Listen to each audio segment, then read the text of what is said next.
Remedy changes CEO after lackluster performances from FBC Firebreak. We have a brand new season for Battlefield 6, as well as, unfortunately, more layoffs coming in today's news.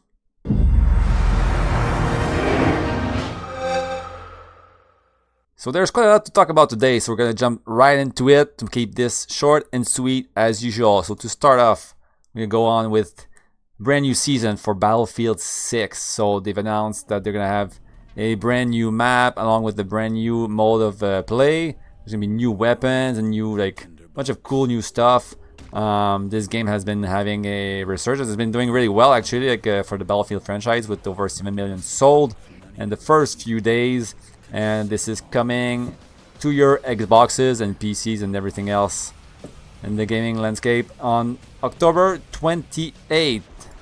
Now, Remedy is having a little kerfuffle here. The CEO of Remedy is stepping down, and Marcus Mackey, I don't know if I'm pronouncing that one, is being appointed as the interim CEO, and Henry Osterland is going to assume the role of the chairman of the board.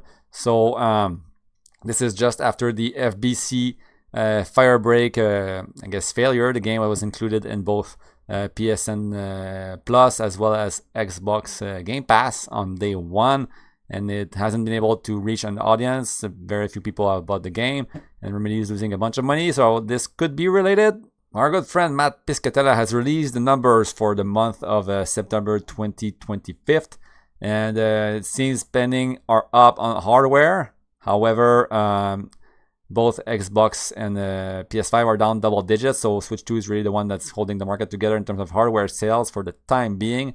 In terms of new game releases that perform well, we have Borderlands 4 here, we have EA Sports FC 26, we have Silent Hill F and Sonic Racing Cross Worlds at number 7 and 8 respectively, along with Final Fantasy Tactics, the Evil's Chronicles, which yours truly has been playing quite a lot. Amazing remaster if you want to get your hands on a cool SRPG at number 9. Then we get some NHL here, some Digimon Story. Hardware increased 24%, but this is offsetting, obviously, the double-digit year-on-year percentage decline seen across PlayStation 5 and Xbox Series. So, I guess, I don't know if it's time for a new generation. I'm just saying, prices are still high, and the economy being what it is, I don't know if it's a good time at the same time, but maybe it's just the market contracting. Who knows? But we'll see with Black Friday coming up soon. But Xbox hasn't been doing too good in the last few years on Black Friday. It seems they're more focused on profits, and they're more profits driven with that 20% profit margin they're trying to reach, which is something that's mandated by the company, by Microsoft. So they especially last year, you could see there were no specials, nothing, no extra bundles for Black Friday. And PS5, we know, is coming out with a special Fortnite bundle and a lower price for Black Friday, so they're really trying to push units out, which doesn't seem to be Microsoft's interests these days.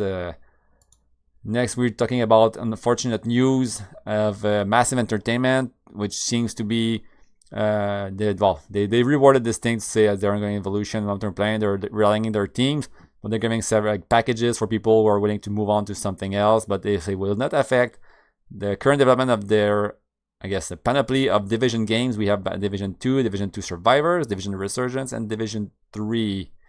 So cool little game here. Mouse PI for Hire is being pushed back a little. So it's going to come out in early 2026.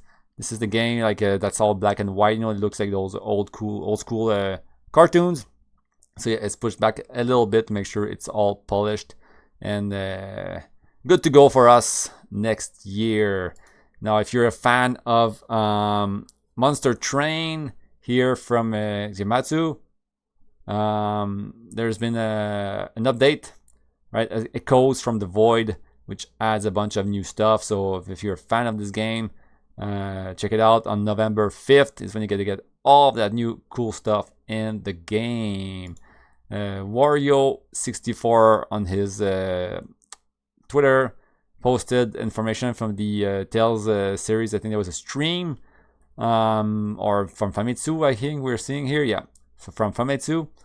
So there's new Tales game in development. It's going to be a while before we see anything. There are remasters for 2 projects, with the next remaster coming or being announced soon.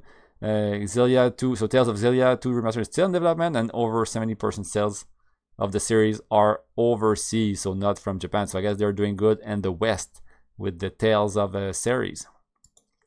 If you're into the anime Inazuma 11, know that they released their frame rate targets and resolutions. So if we're looking at the Xbox numbers here, we can see that for Series S owners, we're going to get 1440p at 60 frames per second. And on Xbox Series X, you're going to get 4K at up to 120 frames. I'm guessing it's not up to, I'm guessing it's basically 120 frames per second locked, because this is not a very demanding game. And if you're so inclined, they have brand new trailers on their YouTube channel, 3 new trailers, so you want to check it out if you're into these games, coming out on November 13th.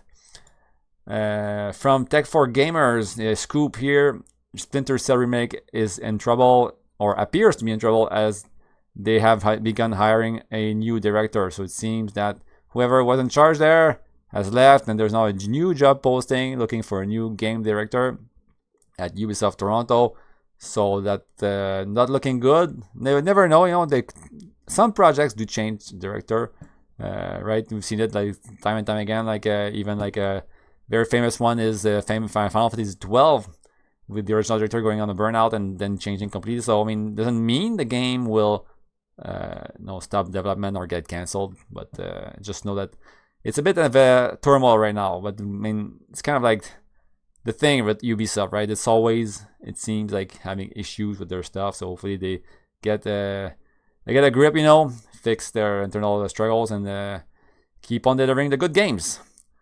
Now we have a lot of new Game Pass announcements for the upcoming few weeks. So starting with obviously the big ones here, we have the Outer Worlds 2 along with Power Wash Simulator 2. Then we have both Football Manager 26 for PC and for consoles, which are going to be coming out a bit afterwards, I believe. Bounty Star along with Super Fantasy Kingdom. One is on PC and the other one on and then console, and Fantasy Kingdom only on PC. Halls of Torment coming out as well on October 28th. 1000 Resists, I don't know what that is a sci-fi adventure game. So Cloud PC and Xbox Series on November 4th. Football Manager, we already went through it, and we are also getting these 2 games here, Commandos Origins and Microsoft Flight Simulator 2024, are both heading to Game Pass Premium. So they were previously available to Game Pass Ultimate owners, and they're now being available, made available for premium owners as well. So if you're not subscribed to the highest tier, you now have 2 extra games to play as well that you didn't have before. And with that, we've gone full circle here. We've talked about everything. There was quite a lot to cover, so it's a pretty big day, even though we're just focusing on Xbox news here. But always happy to have you guys with me to get all the news about what's going on. If you want to keep getting all these great news, don't forget to subscribe. Don't forget to follow and check my channel on a daily basis.